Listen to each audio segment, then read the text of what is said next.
আল্লাহ তাআলার উদ্দেশ্য ভিন্ন। পরবর্তীতে ইউসুফ আলাইহিস সালাম মিশরের আজিজে মিশর হয়েছে, প্রধানমন্ত্রী হয়েছেন, অর্থ মন্ত্রণালয় পেয়েছেন, কৃষি মন্ত্রণালয়ের দায়িত্ব পালন করছেন, প্রধানমন্ত্রী। এখন আল্লাহ তাআলা মিশরের বাজারে ইউসুফ আলাইহিস সালামকে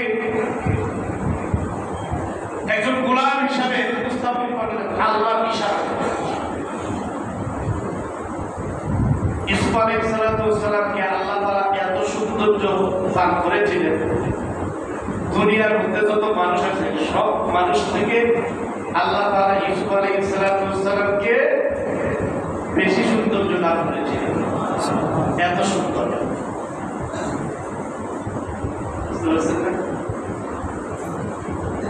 ইউসুফ আলাইহিস সালামকে দেখে, ওনার সৌন্দর্য দেখে মিশরের নারীরা হাত কেটে ফেলেছে। আব্বাজান আয়েশা বলেন যে ইউসুফ আলাইহিস সালামকে দেখে মিশরের নারীরা হাত কেটে ফেলছে, আর আমার নবীর সৌন্দর্য আর তার যে গুণ, এই গুণ আর সৌন্দর্যের মুগ্ধতায় হাজারো হাজারো সাহাবী আল্লাহর বান্দারা নিজের গলিটা কেটে আল্লাহর রাস্তায় শরীর নেয়। সুবহানাল্লাহ। আমার নবীর সাথে তো আর কারো তুলনা নাই। ইউসুফ আলাইহিস সালামকে কিনে নিলেন আজিজে মিশর। সেই সময় আজিজে মিশর তাফসীরের কিতাবের মধ্যে ওনার নাম আছে রাইয়ান।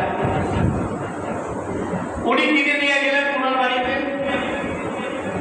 আজিজে মিশর তার স্ত্রীকে বললেন, একে তোমার জন্য হাদিয়া হিসেবে আমি নিয়ে আসলাম। তাফসীরে তাবারীর মধ্যে লিখছে আজিজে মিশরের কোনো সন্তান ছিল না।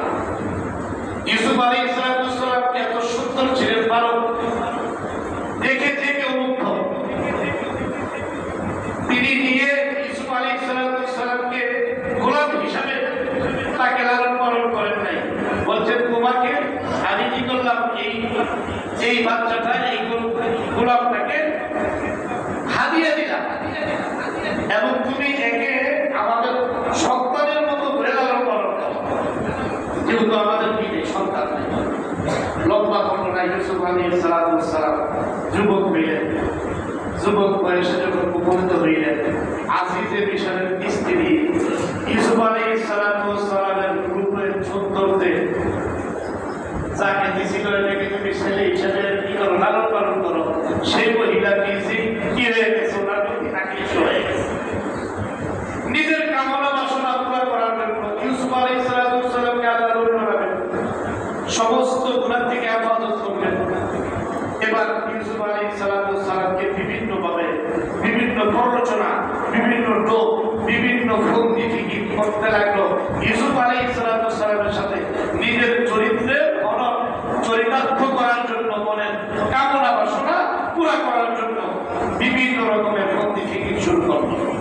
ইউসুফ আলাইহিস সালাম এগুলো শিখে না দেখা ভাগ করে আর আল্লাহর কাছে দোয়া করে, বলা মাআল্লাহ, আল্লাহ তুমি আমাকে কি করো, হেফাজত করো।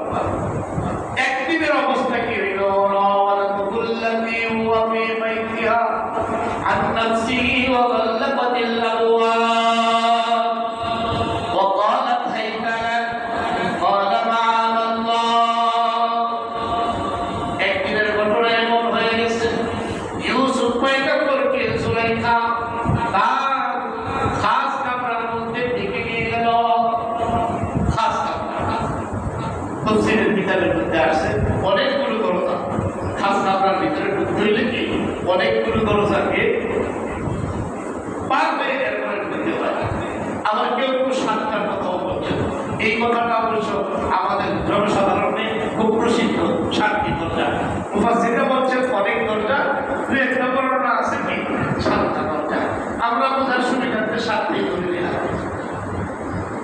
অগাল্লাকাতিল আবওয়াব, ইউসুফ আলাইহিস সালামকে দিয়ে আসছে তার খাদের দ্বারা ঢেকে, আর এক দরজা পার হয় আরেক দরজা লাগায়, এক দরজা পার হয় দুই দরজা বন্ধ করে।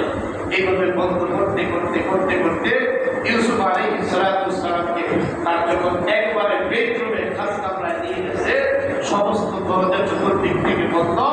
এবার ইউসুফ আলাইহিস সালামকে বলে, আসো আমার দিকে আসো।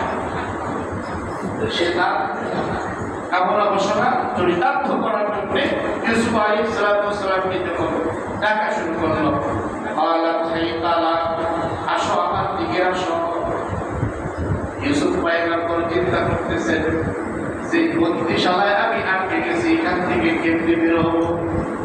আল্লাহ তাআলার দিকে রুজু হয়ে গেলেন আর সুলাইখা বলেন মানা থাইকালা, এসো আমার দিকে এসো, তোমার কি করছি, আমার দিকে এসো।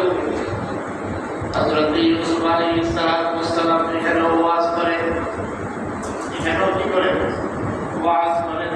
قال معاذ الله আমি আল্লাহর কাছে আশ্রয় চাই, আল্লাহর কাছে পানা চাই। তুমি যে এই কাজ করতে যাচ্ছ এটা অপরাধ, এটা